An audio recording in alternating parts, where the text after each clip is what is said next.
మీరు బట్టతలతో బాధపడుతున్నారా? కేవలం ఒక్క రోజులో శాశ్వత పరిష్కారం. ఉచిత కన్సల్టేషన్ కోసం కాల్ చేయండి. తెలంగాణలో రాజకీయం మొత్తం హీటెక్కిపోయింది. కాళేశ్వరం ప్రాజెక్టు పైన ఒకవైపు స్థానిక ఎన్నికల వైపు, ఇంకొక వైపు అనేక కోణాలైతే చర్చా అంశాలు అయితే జరుగుతూ ఉన్నాయి. వీటన్నిటి గురించి మాట్లాడదాము. బీఆర్ఎస్ నాయకురాలు పవన్ గౌడ్ అయితే ఉన్నారు. నమస్తే అక్క. ఎట్లా ఉన్నారంటే కాళేశ్వరం ప్రాజెక్టు గురించి అనేక విషయాలు కూడా బయటకు వస్తూ ఉన్నాయి. పీసీ ఘోష్ కమిషన్ కూడా కమిటీ విషయాలు బయటకు వస్తున్నాయి. అంటే ఏదైతే నివేదిక ప్రాజెక్టులో అంతర్భాగమైన మల్లన్న సాగర్ నుంచి నీళ్ళని తీసుకుపోయి మూసీలో పోస్తామనేసి పునర్జీవన పథకం అనేసి ఫేజ్ 2 ఫేజ్ 3 అనేసి హెడ్డింగులు పెద్ద పెద్ద పేపర్లల్లో అడ్వర్టైజ్మెంట్లు ఇచ్చుడు జరుగుతుంది. దీన్ని అడ్వర్టైజ్మెంట్ను ఎవరైతే బీఆర్ఎస్ పార్టీ నుంచి పోయిండ్రో ఆ ఎమ్మెల్యే ప్రకాష్ గౌడ్ అనేటైనే పోస్టర్లు అంటే కింద పేరు వేసుకొని ఇవన్నీ పంపిస్తున్నారు. అంతే తప్ప కాళేశ్వరం ప్రాజెక్టు కుంగలేదు, కూలలేదు, వంగలేదు, కొట్టుకపోలేదు.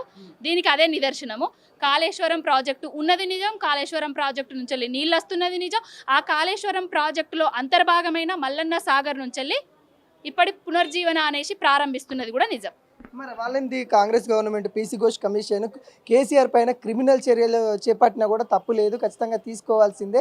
ఆయన పెద్దనే కాబట్టి ఇక ఆయనకి ఓటమే పెద్ద శిక్ష అని మేము సైలెంట్ కూకుంటున్నామని రేవంత్ రెడ్డి చెప్తున్నారు కదా. మరి ఎలా వస్తాం? ఇది కలికాలం తమ్మి, కలికాలము, అబద్ధం రాజ్యం ఏలుతున్న కాలము.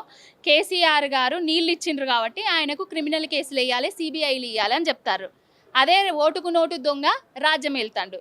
పట్టపగలు 50 లక్షల బ్యాగులతోటి దొరికిన దొంగ, తెలంగాణ అద్దని తెలంగాణ ఉద్యమకారుల మీద రైఫిల్ ఎక్కుపెట్టిన దొంగ ఇప్పుడు నీళ్ళిచ్చినా తెలంగాణ తెచ్చిన మనిషి మీద సిబిఐ చేయాలి, క్రిమినల్ కేసులు పెట్టాలని చూస్తున్నాడు. అంతే తప్ప ఏం లేదు. కేసీఆర్ గారి మీద కక్షతోటి తెలంగాణ ఎటుపోతే నాకేంది, తెలంగాణ ఆగమైపోతే నాకేంది అనే ఉద్దేశంతో ఇవన్నీ చేస్తున్నారు.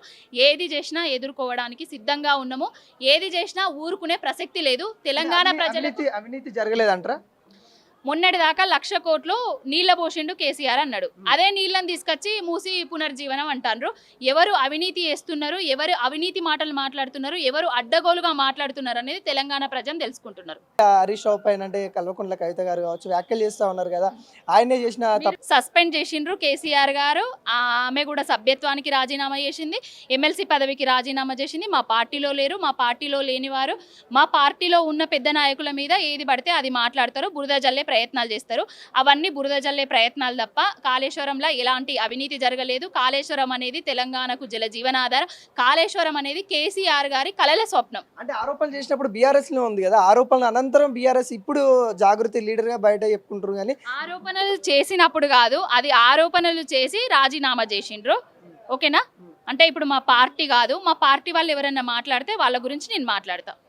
ఎందుకు అంటే ఇట్లా మాట్లాడాల్సి వస్తుంది? ఆమె వెనక ఎవరైనా ఉన్నారంటారా? ఎందుకు ఇట్లా మాట్లాడుతూ ఉంది? సడన్గా తను ఏదైతే వాళ్ళ కొడుకు ఏదైతే అడ్మిషన్స్ తర్వాత ఇట్లా మాట్లాడుతూ ఉంది, యుఎస్కి వెళ్ళి వచ్చిన తర్వాత ఇలా మాట్లాడుతూ ఉందని అంటారు కదా. కేసీఆర్ గారి నాయకత్వంలో తెలంగాణ సుపరిపాలనగా అంటే 10 సంవత్సరాలు స్వర్ణయుగంగా ఉండేది. కేసీఆర్ గారి ముఖ్యమంత్రిగా తొలగిన తర్వాత రేవంత్ రెడ్డి వచ్చిన తర్వాత ప్రయోజనాలను పక్కన పెట్టేసి తెలంగాణ అస్తిత్వాన్ని, తెలంగాణ ఆత్మగౌరవాన్ని తాకట్టు పెట్టే విధంగా చేస్తున్నాడు అనేసి ప్రజలకు తెలిసి ప్రజల నుంచి వ్యతిరేకత వస్తున్నది అని తెలుసుకొని బీజేపీ కాంగ్రెస్ 2 పార్టీలను తెలంగాణ ప్రజలు నమ్ముతలేరని తెలిసి ఇండ్లున్న వాళ్ళనే ఏదో ఆమె మీద భుజం మీద తుపాకీ పెట్టి మా పార్టీని కకావికలం చేద్దామని చూస్తున్నారు. అది ఎవరి ప్రయోజనాల కోసం చేస్తున్నారో, ఎవరి ప్రయోజనాలు చేకూరుస్తున్నాయో ఆ మాటలు మీరే అర్థం చేసుకోరు. వాళ్ళు ఎవరు మాట్లాడిస్తున్నారో కూడా మీరే అర్థం చేసుకోండి. కవితను సస్పెండ్ చేసిరు కానీ బహిష్కరించలేదు. ఆమె ఏ క్షణమైనా మళ్ళీ బీఆర్ఎస్కి వచ్చే అవకాశాలు కూడా ఉన్నాయి. బహిష్కరణకి సస్పెండ్కి చాలా తేడా ఉందన్నట్టు కూడా చెప్తున్నారు. సస్పెండ్ చేసిండ్రు కేసీఆర్ గారు, ఆషామాషి కాదు, అల్లాటప్ప నాయకుడు కాదు, సస్పెండ్ చేసిండ్రు. కవిత గారు రాజీనామా చేసిండ్రు, ఆల్రెడీ సభ్యత్వానికి కూడా రాజీనామా చేసిండ్రు. ఆమెనే వెళ్ళిపోయిండ్రు.